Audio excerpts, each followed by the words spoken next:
how to work with licensees, how to build an amazing brand. My experience working with Disney, Marvel, with Lego, of course, the Jason Bourne license. How did you decide to put all your Legos into a semi-real world? You could build anything in Lego, but how can you do it in the most creative fashion? You guys had to explore Lego enthusiasts. Adult fans of Lego, they're just really good. We had this idea, why don't we recruit some of them? I would be imagining that it's a little easier if your license is really hard to deal with. A good professional artist or game developer is going to put their heart into it and make it the best game experience.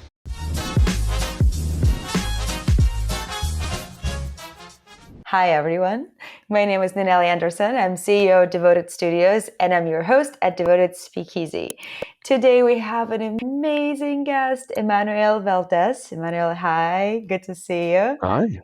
How have you been? Pretty good. Yeah, it's been a good big year for us here at Visual Concepts. If anyone here does not know Emmanuel, Emmanuel is one of the most renowned art directors in our industry. For anyone who doesn't know, he recently shipped Lego 2K Drive, which was very, very, very well received, as probably all of us who played Lego super extensively in their childhood and maybe even now. Okay, let's go. Besides that, Emmanuel, in his career, shipped amazing projects like Ready to Rumble, Boxing, Dark Watch. He was a part of Daybreak Studios. He was a part of Machine Zone. He also shaped our entire mobile world, but also helping the Disney on working on my favorite, Where's My Water? Where's My Perry? I spent a ton of time playing that. I know we all like AAA PC console, but let's be honest. Where's My Water? How many levels did we all play on that? So we're gonna jump into how to work with licensees, how to build an amazing brand, how to translate something that is so beloved by so many of us into a game and not lose that feeling. Specifically, I mean, we're looking at the project as a team. Me being on the art side, my contribution is, okay, how can we be faithful on the art and the visuals?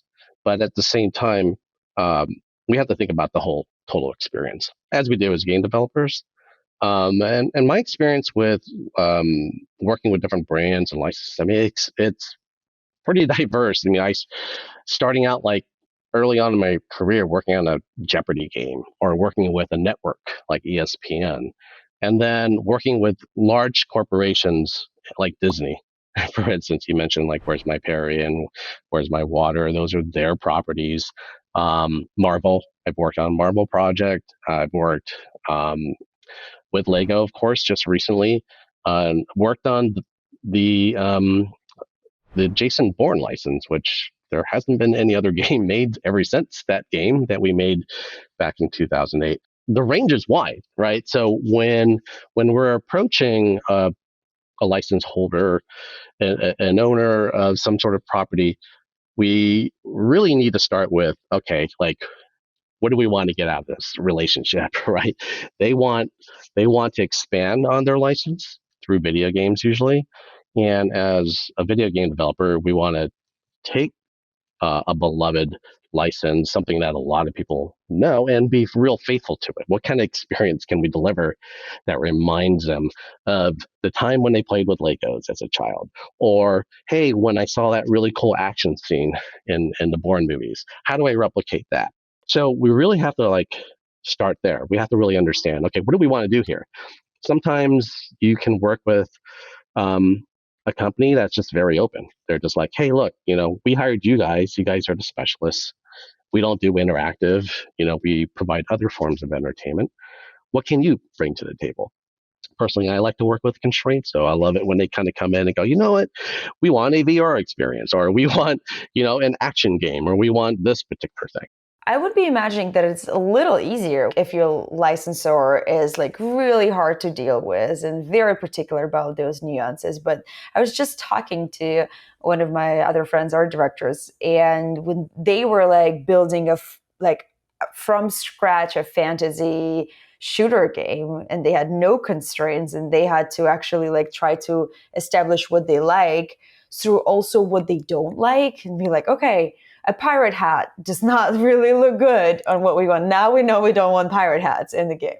So did it help or was it harder to work with? It does. It's all about information, like knowing what we can and can't do. And that falls kind of in the territory of style guides and guidelines, right? So usually and hopefully a licensor or a brand would have stacks and stacks of this stuff, right? They know their brand and they know what you can and can't do. And knowing that up front actually kind of focuses our attention on what we should be focusing on, what we can and can't do. And on the art side, it gets really granular. Like working with a company like, and I'll use again Lego since I recently worked with them. They're really particular about like which fonts to use and how their bricks are represented in 2D form as opposed to 3D form, as opposed to in real life. Which color palettes to use, which changes every year.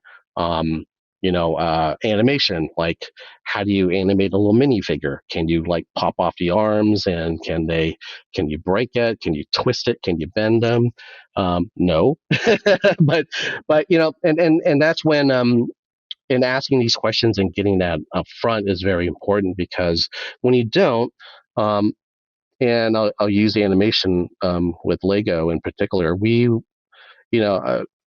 know Lego, right? We've seen the Lego movies, we see the TV shows, right? And we're like, okay, we know how to animate minifigures, and maybe we go stop motion look, maybe we go like super non-rigid and really flowy and super smooth animations, and then we start breaking stuff, right? We start breaking the rules because we didn't know we can't bend arms and legs, and we're like, well, we saw that in the other game. They're doing it, right? Every brand does that, right? They could change the rules if they wanted to, and the reason is because maybe they have a change in policy in how they deal with video games or interactive products as opposed to maybe how they deal with movies, or maybe they saw the inconsistencies with past products and now they want to be consistent, right? With Lego is really interesting. They're If you look at them as a corporation, everyone knows Lego and what you could do with Legos in real life, right? You could connect them. There's different types of connectors. They stack a certain way. There's certain pieces that you could use, and um, their guideline is really simple. At the end of the day, it's whatever is made of Lego in the game, you should be able to build in real life.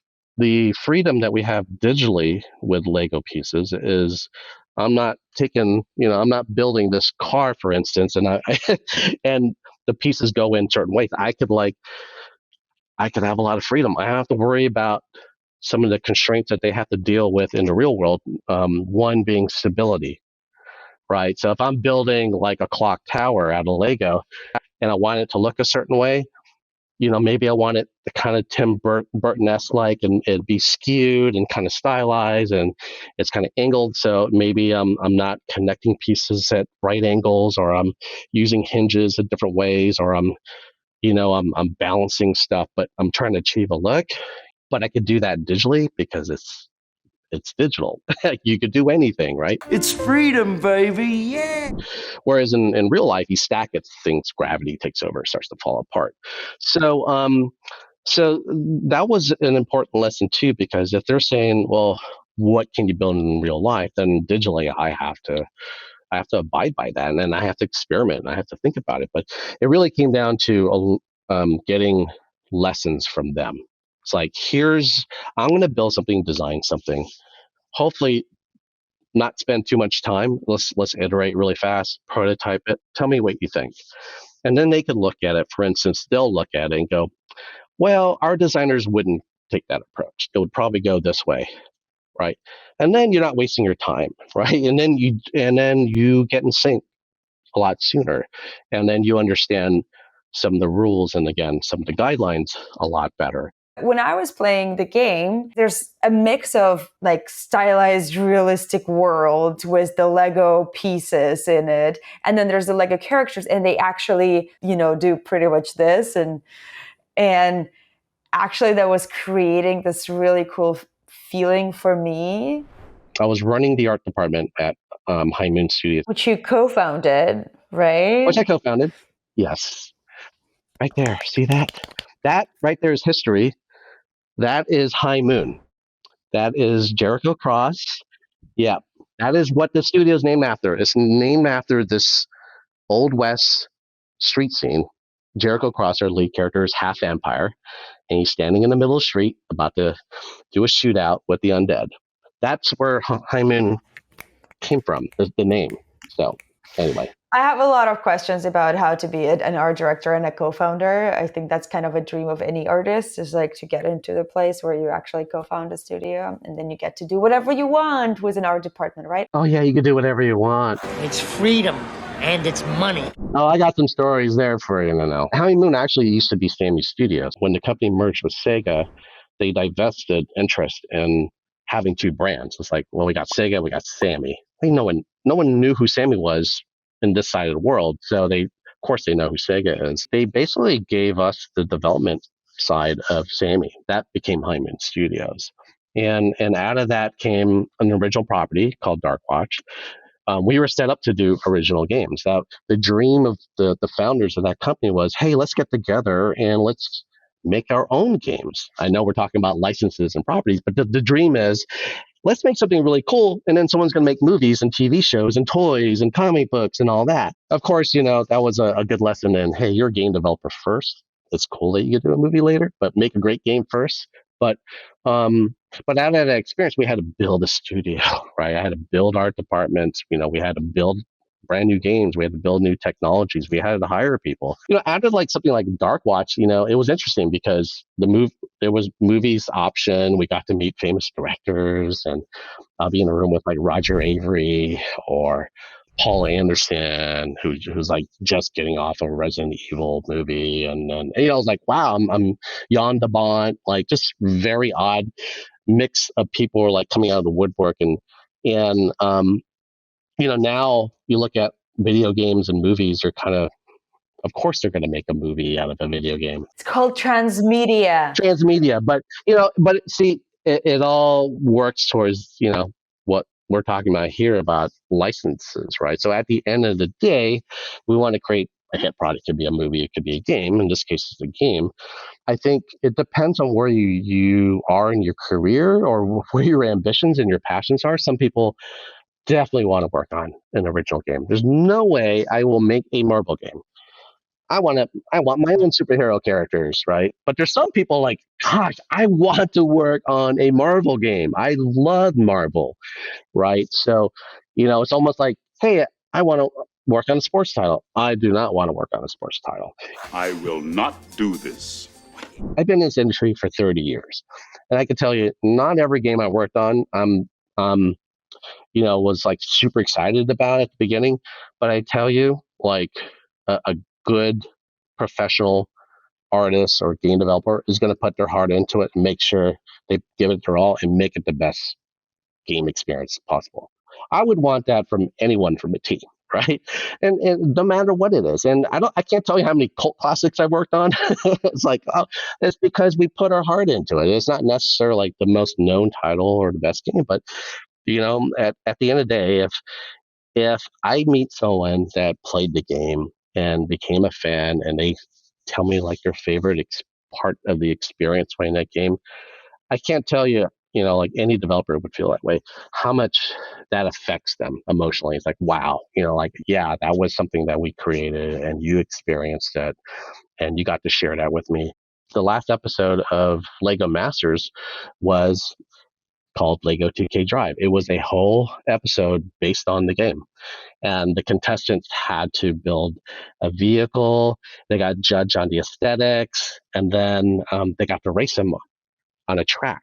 They built them on RC cars, just like the game. They even built sort of like a replica version of one of our races, and they physically got to race them. They changed the rules up and everything. And I thought the winning vehicle, when they were told that the winner vehicle is actually going to be in the game and available in the game when the episode airs, that the winning team was so cute. I think his name was Christopher, and he said, and I'm paraphrasing, I played every Lego game out there. Winning this part of the competition is better than winning the whole competition. Just winning, getting his vehicle in the game, winning that part of the competition is better than winning the entire show. And I was like, and I was so proud of the team when I saw that. I was just like, wow, that was, you don't get to hear that in games too often. Like the big titles, yeah. Oh yeah, I play these, all these big AAA titles, but not that often. Like one of these games, you hope you get a response like that, and to see it on national TV and someone actually say that, I thought that was really cool. So, hopefully we did a good job working with Lego and that brand, and obviously if they themed the whole show, I think they did. It was a fantastic episode. What are the techniques, tips that you feel could be applicable when it comes to due diligence and preparation and brand research that you've learned on Lego or the board game that could be applicable to any other franchises? Like if you would start a totally new project. I talked about the research. The research also, it doesn't just mean, hey, I'm going to read a Robert Ludlum book and learn a little bit about Bourne and maybe watch a couple movies. I think it's really important to really understand the essence of the brand as much as possible. Like why, who is that character? Why was that character made? And what did Robert Ludlum want that character to do? And how did he want audiences to feel reading it? Or when they made the movies, it's cerebral, right? He lost his memory, and people think of Jason Bourne as, oh, it's an action movie, but at the core of it, it's a drama. So how do you play that drama in the narrative, right? If we went straight action, then he'll be like any other action character, and he'll be homogenized. He's not Jason Bourne. What makes Jason Bourne, right? And so understanding the essence of that property, in this case, it's the character and what he does and what he means, then that's why we got the license in the first place. People want to be that character, right? So you have to like really dive into it and really understand at all levels, like who that person is, who are they trying to do. It's just like, everyone assumes that they know every Marvel character out there. It's like, oh yeah, I know Wolverine and stuff, but do you really know Wolverine, right? So go back into the hundreds of comics and do your research, right? Not only his visual costume iterations, but his love life, and when he was Weapon X, and then when he became an X-Man, and then when he became a loner, and then when he became Old Man Logan. There's this rich history with some of these properties that you want to be able to understand, so that when you come up with an idea for that video game experience, you're going to present something that's faithful, right, to the audience. It's going to be faithful to the fans. It's going to be faithful to maybe the owner, right? If Stan Lee was alive and someone came and captured the essence of what they wanted to do with Spider-Man, and it really fit with him and and his vision, how that would make him feel? That's just like, wow. And it just works all the way around, because you are providing the gamers exactly why, and you're justifying why you got that license in the first place. Through our previous conversation, I know that working with the brand did add production constraints to what you guys are building, right? Like if we talked a little earlier, there's certain things that could be explored, like a stop motion animation. But for you, instead of actually modeling certain pieces, you guys had to explore, instead of hiring normal artists, more of Lego enthusiasts. Can you tell me a little bit more of how did you build that entire pipeline? It makes things a little easier when someone like Lego provides you with a tool. So they have this tool called Lego Digital Designer, which used to be another tool in the 90s. And they basically gave that tool to every game developer out there, be it or or even like Warner Brothers when they did the movies, and it's really important. For one, the tool was designed around their constraints, meaning you can't fake it. So that was basically, if you learn how to use that one, you can make the chicken truck that's right next to me, or this McLaren, right? You can make that in Lego Digital Designer or anything, and so we had to train our artists how to use the program, and then we were looking at go-to sites like Flickr. Flickr seems to be the go-to sites for um, Lego fans to display their creations. And specifically want to attack into a particular group, which are called AFOLs, AFOLS. I know it kind of sounds weird, like adult fans of Lego. So the adult fans of Lego are a sophisticated group of Lego builders and creators. Not, say they're all adults. They're kids too, right? They're just really good. They know Lego in and out. Like the Lego Master shows, right, that you see the contestants there. I would qualify them as master builders and AFOLs, right? They just know how to build just about anything. And we had this idea, why don't we recruit some of them, right? And I went online and just started cold calling. I just like, literally, I would like look at vehicle builders on Flickr and I go, wow, I like their style, and would just send them a message through Flickr, or I would Google Lego AFOLs or builders, and and I met a lot of amazing people. The result of that, we were able to work with a handful of really good, talented builders outside our team. But I also found that a lot of them didn't. They build in real life, so they weren't really comfortable in the digital world. It is very different, like being in Lego Digital Designers and building brick by brick, than having a stack and sorting and then knowing how the pieces come together. You have to it's different. So that led to another thing, to another big learning lesson. So our game was targeted. I mean, even though this game came out on the Gen 9 consoles like PlayStation 5 or Xbox X, we were still supporting legacy consoles, right? Switch and PS4 and all that. And because of that, there were some performance restraints that we had to deal with, and Legos are pretty complex. If you played the game, you can see all the destruction and the hundreds and thousands of bricks that fly and stuff like that. Well, that takes a lot of processing power to do, and so what we quickly learned was we had to cap the builds, right? Like, for instance, like a typical build like this for a vehicle is consisting of about 300 bricks. But, you take something like, well, this is maybe less, but a bigger build will take more bricks. So the more bricks you use, the performance takes a hit because of the physics involved in all the bricks flying. So we had to develop a lot of proprietary tools to sort of optimize these builds because they're quite heavy. So part of the training was figuring out, well, how can we do that? And, we got to work with like the Speed Champions designer. He showed us his process, and he started off with like, oh, I go crazy and I'll build it exactly the way I want it.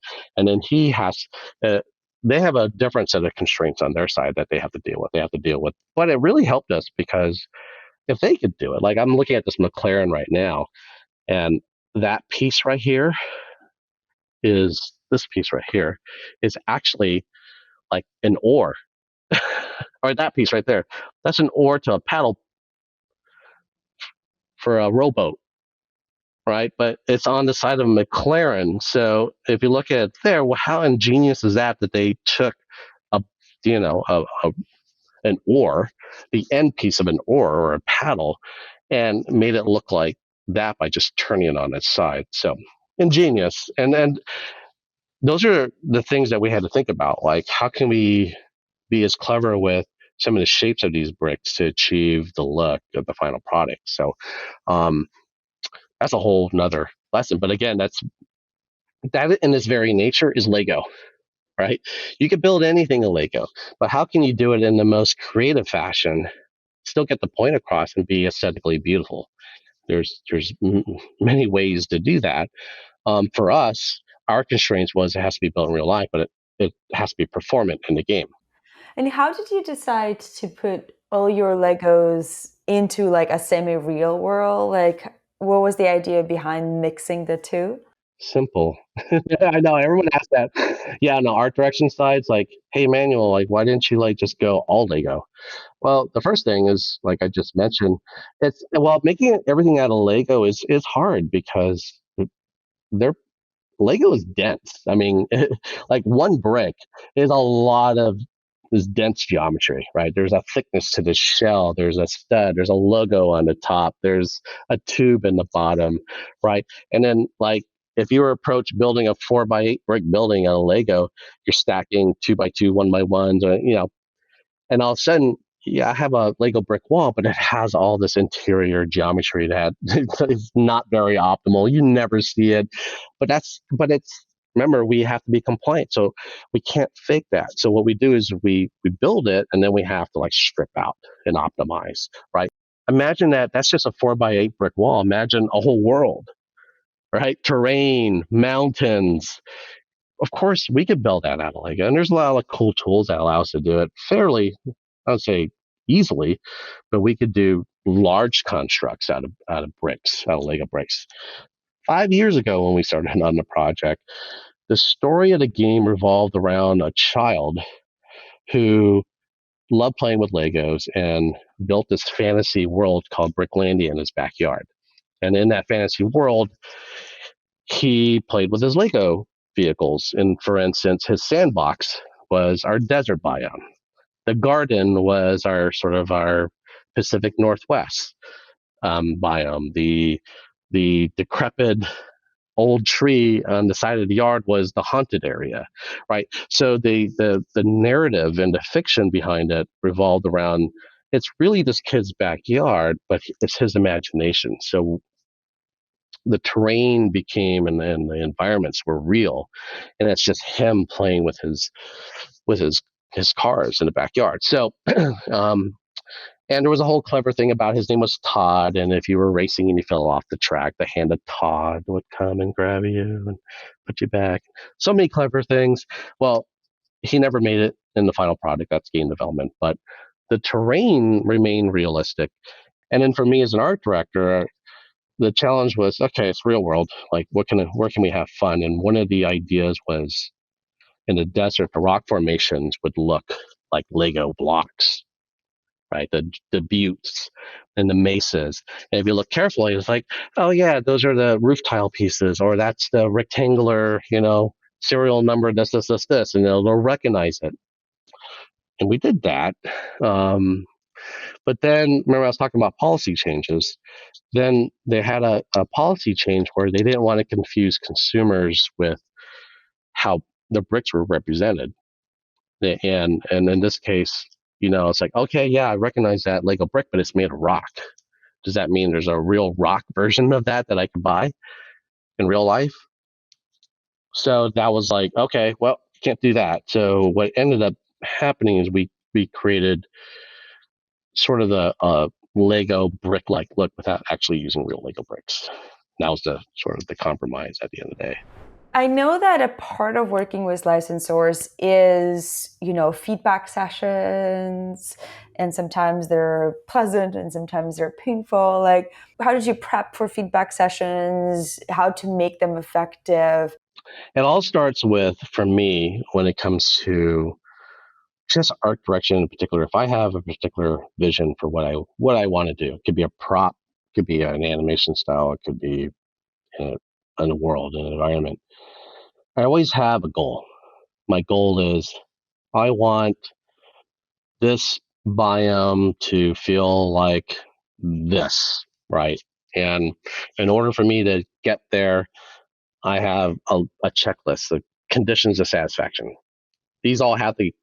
All these boxes have to get checked for me to feel like I've that they have achieved my vision. Identifying like, well, these are my goals. This is what I want to do. Marvel or Disney or Harry Potter or whatever, right? And then you show them a plan, right? Concept art is very important at this stage, right? Concept art and not committing to building any sort of assets early on. I'll use this example. Working with Marvel, they wanted something new. That's all. Like, we want something new that hasn't been done before. And I'm like, oh, that's awesome. What can we do? But that's also like, wow, very scary. I pitch, well, what if the aesthetic was that the look of everything, character design, vehicle design, world design, even the hairstyle and the fashion was still locked in the 60s. Like, it never left. But it's the 60s in 2023, meaning it's like 60s never went away, but we still have new technologies, right? We still have electric cars. We still have cell phones. But what would an iPhone look if it had the 60s aesthetic, right? Like a vehicle, like what would be the 60s aesthetic? And that was real fun. Like, we took like a Model S Tesla and stuck like tail wings on it, right? And then had that sort of brake light that looked like it was like a jet engine from the 60s car designs or something like that. We did all this in concept before presenting it, and we did a whole range, characters, vehicles, props, and everything, and redid Hydra and the 60s aesthetic, and we presented to them, and it was like, wow, this is cool, this is so different, right? Before actually going off and building it. But it kind of aligned with the goals. They wanted something different, but that was about it. It was kind of like that was all we had. And I had other ideas. It's like, okay, we could go this route and this route and this route. So it's about getting there, and that's just alignment, right? So that once you're aligned, that feedback is focus. Emmanuel, thank you so much. I feel like a lot of people who have been watching this episode would learn how to approach a new franchise and also how to become creative when you're working within constraints, not even when you're working with licenses. Thank you so much for joining me today. And I can't wait to do another episode whenever you release your new game, whatever this new game is. Thanks for having me. It was my pleasure and had a lot of fun. Yay!